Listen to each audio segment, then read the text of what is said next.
I have to do this because this is not I'm speaking. This is the people who want to tell the world what they want to say. North Korea is an unimaginable country. There is only one channel on TV. There is no internet. We aren't free to sing, say, wear, or think what we want. North Korea is the only country in the world that executes people for making unauthorized international phone calls. North Koreans are being terrorized today. When I was growing up in North Korea, I never saw anything about love stories between men and women. No books, no songs, no press, no movies about love stories. There's no Romeo and Juliet. Every story was propaganda to brainwashes about the Kim dictators. I was born in 1993, and I was abducted at birth, even before I knew the words freedom or human rights. North Koreans are desperately seeking and dying for freedom at this moment. When I was 9 years old, I saw my friend's mother publicly executed. Her crime, watching a Hollywood movie. Expressing doubt about the greatness of the regime can get 3 generations of a family imprisoned or executed. When I was 4 years old, I was warned by my mother not to even whisper. The birds and mice couldn't hear me. I admitted I thought the North Korean dictator could read my mind. My father died in China after we escaped North Korea. And I had to bury him at 3 a.m. in secret. I was 14 years old. I couldn't even cry. I was afraid to be sent back to North Korea. The day I escaped North Korea, I saw my mother raped. The rapist was a Chinese broker. He targeted me. I was 13 years old. There is a saying in North Korea, women are weak, but mothers are strong. My mother allowed herself to be raped in order to protect me.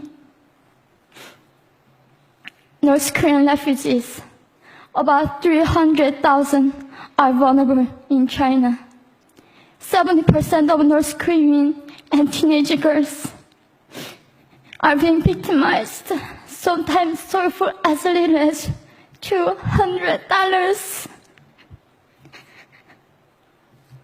We walked across the Gobi Desert, following a compass. When they stopped working, we followed the stars to freedom.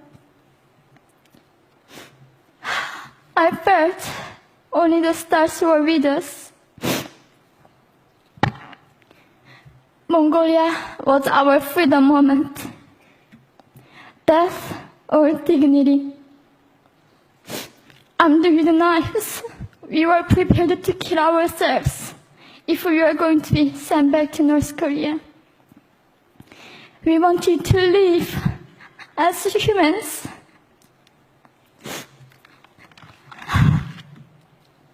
People often ask me, how can we help North Koreans?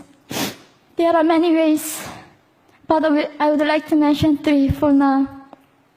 1, educate yourself so you can raise awareness about human crisis in North Korea. 2, help and support North Korean refugees who are trying to escape to freedom. 3, petition China's stop repatriation. We have to shed light on the darkest place in the world. It isn't just North Korean human rights.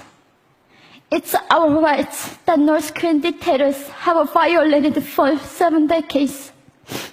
We need governments all around the world to put more pressure on China to stop repatriation. In particular, Chinese delegates of One Young World can play a part by speaking up.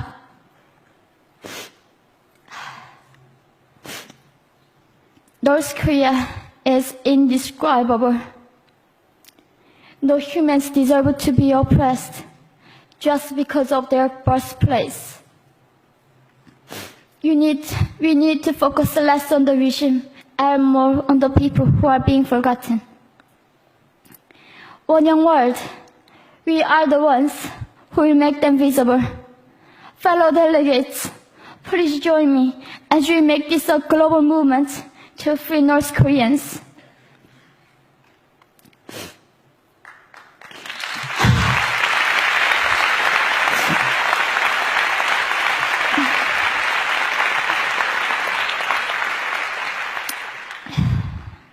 When I was crossing the Gobi Desert, scared of dying, I thought nobody in this world cared.